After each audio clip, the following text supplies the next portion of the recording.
परसूल येथे झोपडी बांधून न्याय मागणी आंदोलन करणाऱ्या एकाच मारहाण 15 जणांविरुद्ध गुन्हा दाखल।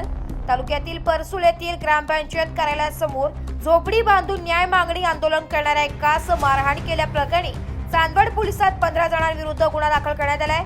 याबाबत राजेंद्र विश्वनाथ खांगळ राहणार परसूल यांनी चांदवड पोलिसात फिर्याद दिली आहे। राजेंद्र खांगळ यांच्या विरोधात गटविकास अधिकाऱ्यांकडे केलेल्या खोट्या तक्रारी अर्जाची चौकशी व्हावी व परसूल गावातील हनुमान मंदिर जीर्णोद्धारासाठी जमा केलेल्या देणगी निधीचा हिशोब मिळावा यासाठी राजेंद्र खांगळ यांनी ताडपत्री लावून झोपडी बांधून न्याय मागणी आंदोलन केले असता येथील भागवत आवारे, संजय निकम, ज्ञानेश्वर बरकले, मच्छिंद्र ठोंबरे, दशरथ वाघ, राजेंद्र निकम, विक्रम निकम, परशुराम निकम, रामदास चव्हाण, शिवाजी आवारे, सोपान बरकले, पुंडलिक आवारे, दीपक बरकले, हिरामण जाधव, अण्णा जयराम बरकले सर्व राहणार परसूल आदी 15 जणांनी खांगाळ यांना फायटर रिंगणे मारहाण केली व आंदोलनासाठी बांधलेल्या झोपडीची मोडतोड करून नुकसान करून जीवे मारण्याची धमकी दिल्याची फिर्याद राजेंद्र खांगळ यांनी चांदवड पोलिसात दिली आहे। याबाबत पोलिसांनी गुन्हा दाखल केला असून अधिक तपास पोलीस निरीक्षक कैलास वाघ यांच्या मार्गदर्शनाखाली पोलीस हवालदार अनिल शिरसाट करीत आहे। नाशिक लोकशाही न्यूज साठी प्रतिनिधी